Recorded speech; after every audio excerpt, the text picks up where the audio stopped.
Hello everyone, this is Jean, long time no see. I hope you guys are well. Sorry, it's been a while as my energy calibrates itself. Today I wanted to talk to you guys about the book Karma by Sadhguru. I think we're all familiar with the term of karma. This book, I admit, it took me a bit more time to read on it, to fully hone in. It's a book that's a bit more in-depth. So today I wanted to talk to you guys about karma. I think we all know the notion about karma. You reap what you sow. What you do will balance back to you. Whatever you do will come back to you.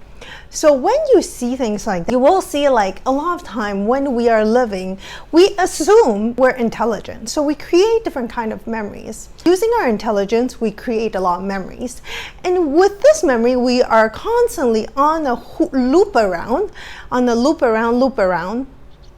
begin to assume that's our intelligence, but we're just looping around. We are not changing the form of how we are. And the key that we should focus on is on our consciousness and how we build ourselves up. So when we could see that, we will actually be regenerating things on a different kind of perspective when it comes to karma. Now, I wanted to bring you guys to this story about the crippled fox and the generous lion.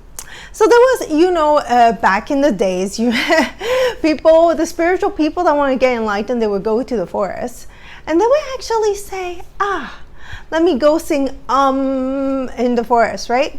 So when they go there, one day he saw a very crippled fox, but he seemed so well fed. And he said, wow, how did this happen? And they were wondering, how come he's so well fed? As he trickled back to town to keep up his food, picking it up and come back to eat it in the forest.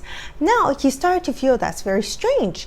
And he kept on seeing a crippled fox. And one day, as he was meditating, in the evening, he saw a lion go by, and every evening he would drop food in front of this crippled fox. He was in total amazement, and he's like, this is a sign from the universe telling me that I will be provided for. So he imitated the crippled fox. So what he did is every single day he would do his daily practice, but he would not go into town to fetch for food. Then he said, okay, someone will provide for me. By the 5th day, he was so weak. By the 7th day, he could barely walk. And then by then there was a yogi that walked by. And the yogi said, oh, what happened? And he's like, well, I saw a crippled fox and a generous lion. I thought the sign was God said I will be provided for. But then he actually got told by the yogi, said, why are you imitating the crippled fox as opposed to being the generous lion? Now, if we look back how many times we have been the crippled fox trying to imitate that lifestyle, whereas we could be the generous lion. Think about the parable. Now, a lot of times when it comes to karma, we have to see that a lot of times we are living in our day-to-day habit, as opposed to jumping out from the habit into a form that is more consciousness-based. Because a lot of time we're like, well, God is in control. But you have to know that you're 100% responsible of your action, and you're 100% responsible of your action of your life. So whatever you do, do it consciously, do it with well intention, and it will come back to you. And this is what karma is important, because a lot of time we just say, oh, it's in the hand of God, but we are just living under the caprices of our daily habits, and we don't try to live a more conscious life. Now, we also want to mention there is 5 layers to the yogic system. There is the physical body, there is the mental body, the energy body, the etheric body, and the bliss body. Now we have to understand, when we have to work through the karma, it's mostly through the 3 layers. It is through the energetic, the mental, and the physical. That's how you work through your karma. Second part I wanted to talk to you guys is about the allocated karma. So we have to understand, I'm going to use another story from Sadhguru. He said one day a yogi was walking in the street, okay, it was night, and then a notorious robber saw him, and he's well known in the area, and he's like, give me your money. And then the yogi said, why are you doing this to me? Why are you trying to hurt me? And then he said, oh, well, I have a family to feed, so I'm going to rob you. And then he said, okay, what I will tell you to do is I'm going to ask you to tie me up to a tree.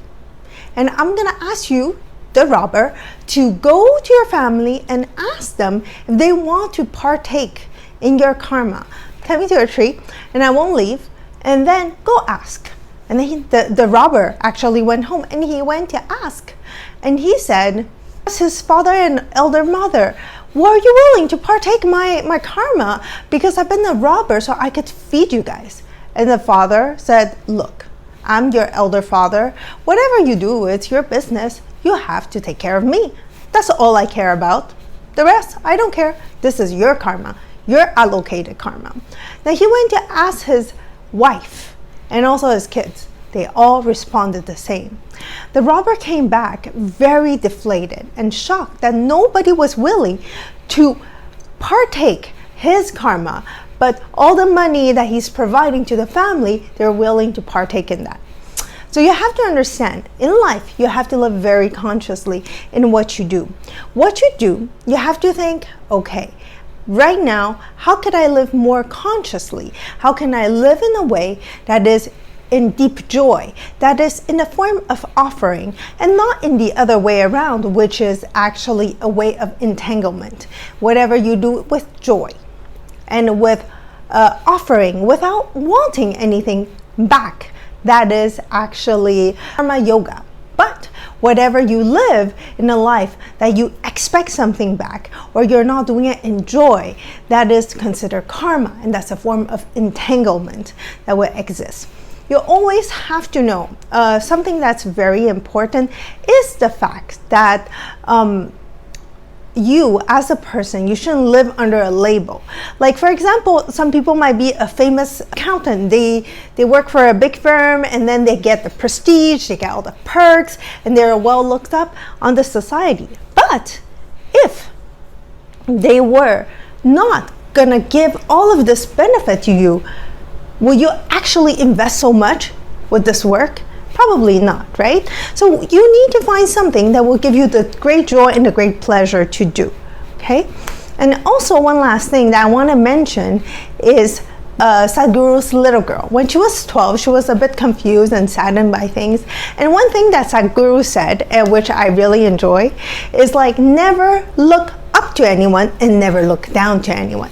Because no matter what happens, never look up or look down to anyone. Because if you look up to someone, you'll only see them magnified in their goodness. But if you see the bad in someone, you'll magnify who they are in the negativity. So just see things as they are, and you could see the real reality of things. And this is why I want to share with you guys when it comes to Karma by Sadhguru. Thank you so much. See you next time.